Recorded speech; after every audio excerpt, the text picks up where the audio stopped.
2026 நடக்கிற குரு பெயர்ச்சி மகர ராசிக்கு என்ன மாதிரியான பலன்களை தரும் அப்படின்னா, உங்க ராசிக்கு 7ஆம் வீட்டுல குரு உச்சமாகிறாரு. அங்கிருந்து தன்னுடைய 7ஆம் பார்வையா நேரடியா மகர ராசியை பார்க்கிறாரு. முழுமையா மகர ராசியை உச்ச குரு பார்க்கறதுனால உங்களுக்கு நன்மை ஏற்படும். அதாவது மகர ராசிக்காரர்களுக்கு நன்மை ஏற்படும்.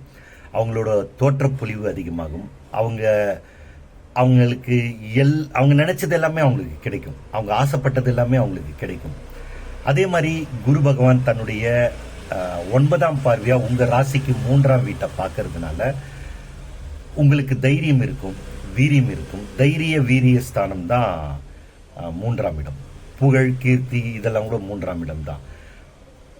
ஒரு விஷயத்தை செய்யணும்னு நீங்க முயற்சி பண்ணியிருப்பீங்க. அதுல உங்களுக்கு தைரியம் இல்லாம இருந்திருக்கலாம், அதுல வெற்றி கிடைக்காம இருந்திருக்கலாம்.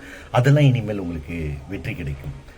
எந்த ஒரு விஷயத்தையும் துணிஞ்சு செய்யறதுக்கான சூழ்நிலை இப்போ உங்களுக்கு அமையும். அதை நீங்க துணிஞ்சு செய்வீங்க. அது உங்களுக்கு வெற்றியை தரும்.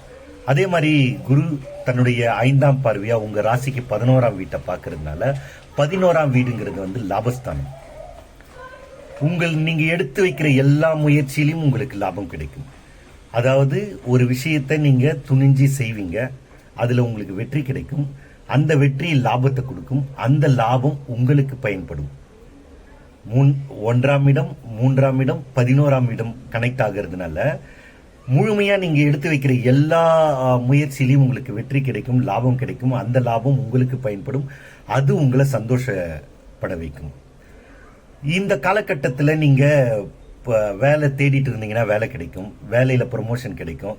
இல்லை உங்களுக்கு மேலதிகாரியா இருந்தவர் உங்களுக்கு பிரச்சனை பண்ணியிருந்தாருன்னா அவர் இப்போ பிரச்சனை பண்ணாம போயிடுவார், இல்லை மாறிடுவார், இல்லை நீங்களே மேலதிகாரி ஆவீங்க. இல்லை புதுசா தொழில் செய்யலாம்னு நினைச்சிருந்தீங்கன்னா புது தொழில் உங்களுக்கு செய்யறதுக்கான வாய்ப்புகள் கிடைக்கும். அதனால உங்களுக்கு லாபமும் கிடைக்கும். மொத்தத்திலேயே முயற்சி, புதுசா ஒரு விஷயம் செய்யறோம், இல்லை இருந்த விஷயத்திலேயே ஏதோ ஒன்று செய்யறோம், எது செய்யணும்னு நீங்க நினைச்சீங்கனாலும் நீங்க இந்த காலகட்டத்தில் செஞ்சிருவீங்க. அது உங்களுக்கு லாபத்தை தான் தரும். அதனால உங்களுக்கு வெற்றி தான் ஏற்படும். அந்த வெற்றி உங்களுக்கு பயன்படும்.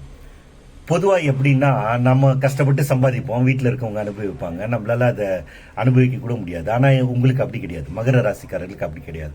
இந்த 12 வருஷம் நீங்க ரொம்ப ஒரு 10 வருஷம்னு வச்சுங்களேன், 10 வருஷம் நீங்க 7.5 சனியெல்லாம் ரொம்பவே கஷ்டப்பட்டுட்டு இருந்தீங்க. அந்த கஷ்டம் இனிமேல் உங்களுக்கு இல்லை.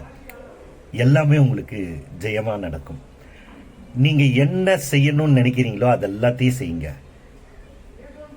அதுக்கான தைரியம் உங்களுக்கு இருக்கும். துணிஞ்சு செய்யுங்க, அதுல உங்களுக்கு வெற்றி கிடைக்கும். இந்த குரு பெயர்ச்சி மகர ராசிக்காரர்களுக்கு ஆஹா ஓஹோ அவ்வு அக்கு மட்டும் இல்லாம A to Z லாபத்தை தரக்கூடியதாகவே இருக்கும். வணக்கம்.